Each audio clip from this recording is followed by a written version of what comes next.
లక్ష్మీం క్షీరసముద్రరాజతనయాం శ్రీరంగధామేశ్వరీం దాసీభూతసమస్తదేవవనితాం లోకైకదీపాంకురాం శ్రీమన్మందకటాక్షలబ్ధవివద్బ్రహ్మేంద్రగంగాధరాం త్వాం త్రైలోక్యకుటుంబినీం సరసిజాం వందే ముకుందప్రియాం శుద్ధలక్ష్మీర్మోక్షలక్ష్మీర్జయలక్ష్మీ సరస్వతి శ్రీర్లక్ష్మీ వరలక్ష్మీశ్చ మమ ప్రసన్నా వరాం కుశౌపాశమభీతిముద్రాం కరైర్వహంతీం కమలాసనస్థాం బాలార్కకోటి ప్రతిభాం త్రినేత్రాం భజేహమంబాం జగదీశ్వరీం త్వాం సర్వమంగళమాంగళ్యే శివే సర్వార్ధసాధకే శరణ్యే త్రయంబకే గౌరీ నారాయణి నమోస్తుతే.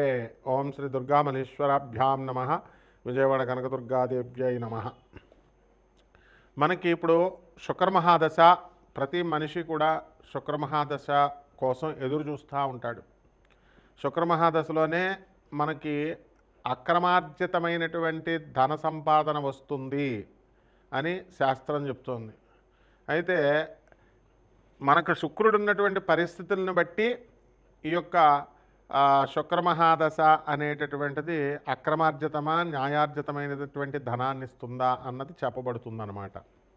అలాగే ఇప్పుడు ప్రస్తుతము డిసెంబర్ 5, 2025 సంవత్సరం నుంచి ఫిబ్రవరి 1వ తేదీ 2026 సంవత్సరం వరకు కూడా శుక్ర మోఢమే జరుగుతోంది. అంటే మనకి ధనాన్ని ఇచ్చేది, భార్యనిచ్చేది, స్థలాలనిచ్చేది, ఇల్లుల్నిచ్చేది, సుఖ సంతోషాలనిచ్చేటటువంటి ఆ శుక్రుడే బలహీనుడైపోయాడు, అస్తంగత్వగతుడయ్యాడు. అంటే రవితో యూనియన్, రవితో కలిశాడు. కలవడం వల్ల ఏమవుతుందంటే ఈ రవి పెద్ద గ్రహం, చాలా బ్రైటర్ గ్రహం, చాలా లైట్ ఎక్కువ కదండి మనకి. ఈ శుక్రుడేమో కొంచెం కాంతి తక్కువ ఉన్నటువంటి గ్రహం. ఇప్పుడు బయట పట్టపగలు 12 గంటలకి మనం 200 వాట్ల బల్బు పెట్టామనుకోండి, ఎంత వెలిగిస్తున్న 200 వాట్లు ఆ పగలు అసలు ఏం కనబడదు. మనకు సూర్యుడి కాంతి ముందు అది కళావిహీనం అవుతుంది. అదేవిధంగా మనం అదే లైట్ని చీకటి గదిలో పెడితే 200 వాట్లు అంటే బ్రహ్మాండంగా గది అంతా కనబడుతుంది. అంటే ఏమైందనమాట, సూర్యకాంతి ఆ యొక్క 200 వాట్ల లైట్ని లాగేసింది. అదేవిధంగా మనకి ఈ శుక్రమూఢమిలో ఈ రవి ఏం చేస్తాడంటే మొత్తం శుక్రుడి యొక్క ఎనర్జీని, శుక్రుడి యొక్క శక్తిని, శుక్రుడి యొక్క కాంతిని అంతా లాగేసి శుక్రుడిని బలహీనుని చేసేస్తాడు. దాంతో శుక్రుడు ఏమి చేయలేని నిస్సహాయ పరిస్థితిలోకి వచ్చేస్తాడు. ఆయనే నిస్సహాయ పరిస్థితిలోకి వచ్చినప్పుడు మనకేమిస్తాడండి ఆయన? మన ఫ్రెండ్ అప్పు అడుగుతాం మన ఫ్రెండ్ని, మన ఫ్రెండ్ దగ్గరే డబ్బులు లేవనుకోండి, ఇంక మనకేమిస్తాడు ఆయన? ఆ విధంగా ఆ శుక్రుడు బలహీనమైపోతాడు. కాబట్టే మూఢాల సమయంలో మనము వివాహాలు చేయకూడదు అంటారు. ఎందువల్లంటే ఆ అమ్మాయికి ఆ అబ్బాయికి చూడగానే పరస్పరం ఆకర్షణ కలగాలి, మ్యూచువల్ అట్రాక్షన్ ఉండాలి, ఒకళ్ళ మీద ఒకళ్ళకి పరస్పర గౌరవభావం ఉండాలి. ఇది మొగుడు, వీడు మొగుడు, నాకు నేను రెస్పెక్ట్ ఇవ్వాలి, గౌరవాన్ని ఇవ్వాలని ఉండాలి. అంతేగాని ఏంట్రా అంటే ఏంటి నువ్వు చెప్పేది నాకు అంటే ఆకర్షణ లేనట్టు అనమాట. అలాగే mutual respect, mutual confidence. Phone ఏదన్నా వచ్చి మాట్లాడుకుంటున్నాడు అనుకోండి, పాపం ఎవరు దేంతో మాట్లాడుతున్నావు అని ఆ అమ్మాయి రోజు అడుగుతుంటే, ఎక్కడికైనా ఆఫీస్ నుంచి లేటుగా వచ్చినా, బయటికి వెళ్ళినా ఇవన్నీ కూడా ఎక్కడికి వచ్చావు, దేంతో ఉన్నావు, నువ్వు దేంతో కులుకుతున్నావు, ఇలాంటి ప్రశ్నలు వేస్తే వాడికి జీవితాంతము కూడా నరకమే. కాబట్టి ఇవన్నీ కూడా ఎప్పుడు జరుగుతాయంటే శుక్రబలం లేనప్పుడు భార్యే ఇలా అడుగుతూ ఉంటుంది. ఇంకా వాడికి ఎలా కనబడుతుందంటే భార్యే శత్రువు కింద కనబడుతుంది. పోనీ ఏదో కొన్ని రోజులు అడిగితే ఏదో పోన్లే, బయట వాళ్ళు అయితే కొన్ని రోజులు అడుగుతారు ఏదో అనుకోవచ్చు. ప్రతిరోజు, ప్రతి సంవత్సరము, ప్రతి నెల ఇంకా అలా జీవితాంతం ఎత్తుపొడుపు మాటలతో వీడు భరించలేక విడాకులకు వెళ్ళిపోతారనమాట, భార్య అయినా భర్త అయినా. ఇదే శుక్రుడు వీక్గా ఉంటే.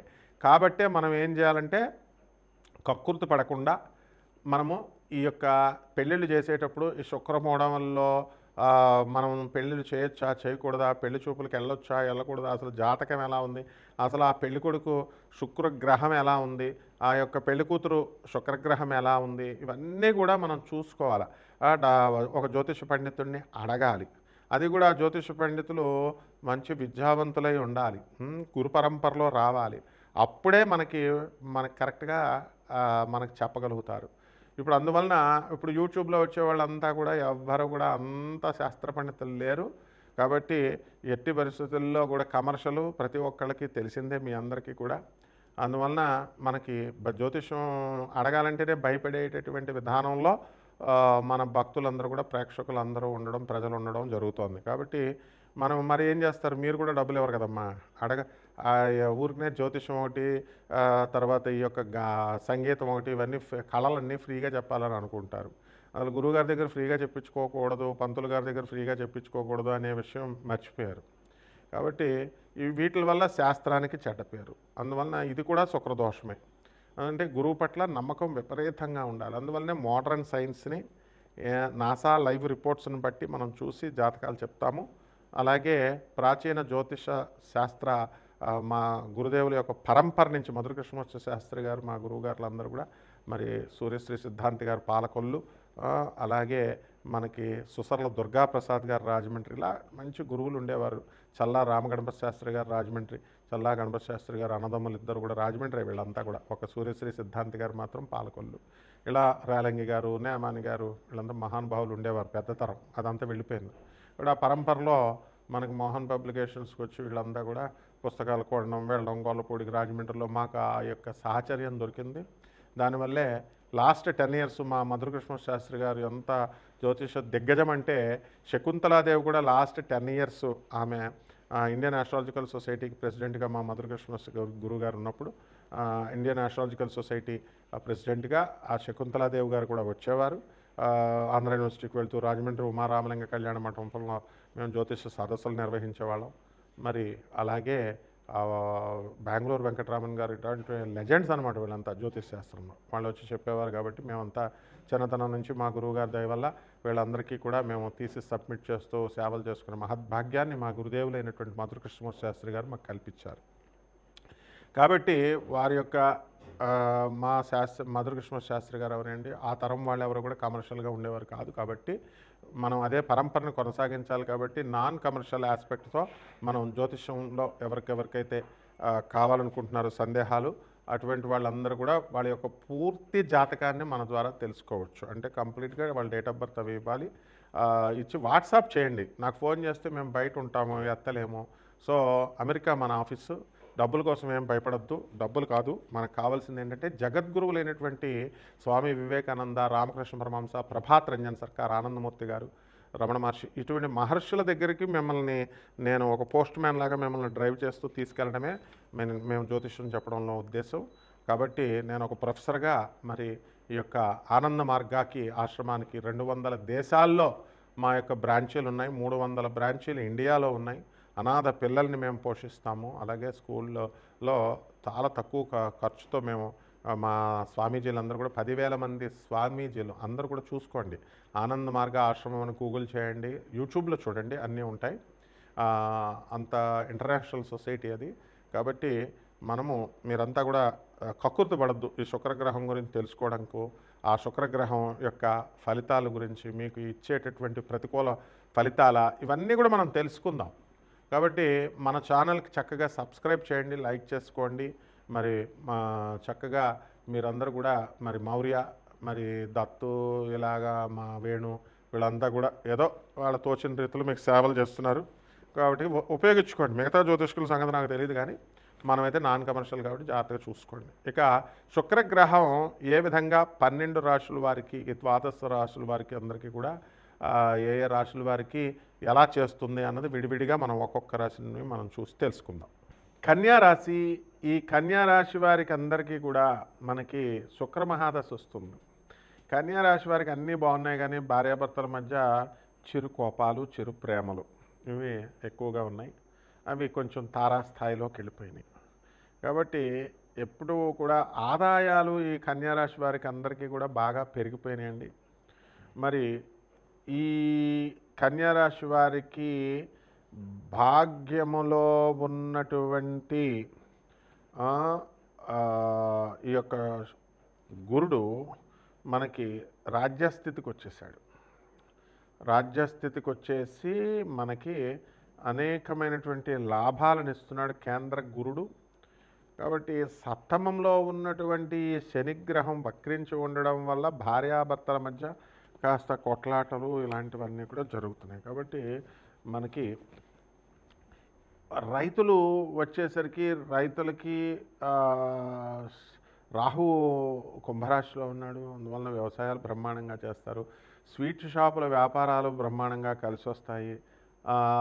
2 జూన్ 2026 సంవత్సరం తర్వాత మనకి ఏమవుతుందంటే అండి, లాభంలో ఉన్నటువంటి గురుగ్రహ ప్రభావం వల్ల వీళ్ళని తీసుకెళ్ళి అడవిలో వేసేసినప్పటికీ కూడా వీళ్ళు చక్కగా సంపాదన అనేటటువంటిది బ్రహ్మాండంగా సంపాదిస్తారు డబ్బులు.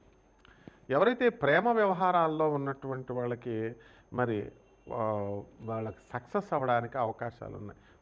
పెళ్ళైన మొగుడు పెళ్ళాలే ప్రేమించి చేసుకున్న వాళ్ళే కొట్టుకు చేస్తున్నారు కన్యారాశిలో. మరి అయితే కొత్తగా మేము ప్రేమించకూడదండి, మేము పెళ్ళిళ్ళు చేసుకోకూడదా, కన్యారాశి వాళ్ళంతా ఇలాగే అయిపోతారండి అని అనుకుంటే ఒక మంత్రం ఉందండి. ఓం దీపుష్ఠారాయ నమః, ఓం గురునాథాయ నమః. వీళ్ళిద్దరూ అగస్త్య మహర్షి అంశాలు అనమాట వీళ్ళిద్దరు. అందువలన వీళ్ళ ఒకళ్ళేమో ముస్లిం అమ్మాయిని ప్రేమిస్తారు, ఇంకో ఆయనేమో నేను 40 సంవత్సరాలు వచ్చినా 43 సంవత్సరాలు వచ్చినా నేను బాలాకుమారుడిని, నాకు పెళ్ళి అవ్వట్లేదు, మా నాన్న తిడతాడు, ఇంటికి వెళ్ళిపోవాలంటాడు. కాబట్టి వీళ్ళిద్దరు కూడా మనకి ఆదర్శమైనటువంటి వాళ్ళు అనమాట. కాబట్టి ఈ యొక్క రాశిలో వీళ్ళు ఇదే మంత్రాన్ని, అంటే నమ్మకము అనేటటువంటి దాని మీద ఆధారపడి ఉంటుంది. వాళ్ళ గురువుగారు మరి దిలీప్ సి శర్మ గారు అని చెప్పున్నారు, ఈ మంత్రాలు చెప్పమని జపించమని చెప్పి ఇచ్చేసరికి వాళ్ళిద్దరు ఆ మంత్రాలు జపించడం, వాళ్ళు కోరుకున్నటువంటి కోరికలు తీరినాయి అని చెప్పి కన్యారాశి వారికి మరి ఈ యొక్క మంత్రాలతో మీ నమ్మకంతో మీరు చేసుకోవాలి. ఇకపోతే రైతులు కమర్షియల్ క్రాప్స్ ఇవన్నీ కూడా చేయడం అనేటటువంటివి జరిగినాయి. వ్యవసాయంలో కొత్త కొత్త టెక్నిక్స్ వీళ్ళు చేయడం జరుగుతుంది. ఫర్టిలైజర్స్ కంపెనీ నడుపుతున్నటువంటి వాళ్ళు కూడా మంచి ఎరువులు ఇవన్నీ కూడా నకిలీ విత్తనాలు కాకుండా మంచి విత్తనాలు అమ్మి మంచి లాభాలని మీరు తీయడం అనేటటువంటిది జరుగుతుంది. ప్రభుత్వం నుంచి వచ్చేటటువంటి సబ్సిడీలన్నీ కూడా వీళ్ళకి రావడం అనేటటువంటివి జరుగుతాయి. అలాగే ఫ్రీ బస్ వేసారు చక్కగా, కరెంటు ఫ్రీ, అన్నీ ఫ్రీ. ఆ విధంగా కన్యారాశి వారు ఎక్కువగా ఈ బస్సుల్లో తిరిగే వాళ్ళు ఎక్కువ కన్యారాశి వాళ్ళు ఉంటారనమాట ఫ్రీగా. అంటే అంత చక్కగా ఈ యొక్క ఆర్థికంగా వీళ్ళు బలపడడం అనేటటువంటివి జరుగుతాయి. కన్యారాశి వాళ్ళకి మరి అప్పుల్లో ఉన్నటువంటి వాళ్ళు అప్పులు కూడా వీళ్ళు తీర్చేసుకోవడం అనేటటువంటివి జరుగుతాయి. కాబట్టి ఈ రాశి వారికి అందరికీ కూడా మనకి పిల్లల్ని విదేశాలకు వెళ్ళి చదివించాలి అనేటటువంటి ఆలోచన ఎక్కువగా ఉంటుంది. అది డ్రాప్ చేయండి ఫస్ట్. ఎందువల్లంటే స్కూల్స్లో కూడా ఇప్పుడు ఏమైపోయిందంటే పోటీకి వెళ్ళి వాడు పక్కింటి వాడు ఒక ఇంటర్నేషనల్ స్కూల్లో చదివిస్తున్నాడు, నేను ఒక ఇంటర్నేషనల్ స్కూల్లో చదివించాలి అనే పట్టుదల పెరిగింది. ఏబిసిడీలకి ఇంటర్నేషనల్ స్కూల్స్ ఏంటయ్యా అసలు? వాళ్ళేదో వ్యాపారాలు చేసుకుంటున్నారు ఇంటర్నేషనల్ స్కూల్స్. ప్రతి ఒక్కటి ఇంటర్నేషనల్. అసలు ఏంటి international? What is the meaning of international? దేశ విదేశాల్లో ఉందా? ఇప్పుడు మా ఆశ్రమం ఉంది, 200 దేశాల్లో ఉంది. ఆనంద్ మార్గ ఆశ్రమం గూగుల్ చేయండి, దాన్ని ఇంటర్నేషనల్ అంటారు. 300 బ్రాంచెస్ ఇండియాలో ఉంటాయి.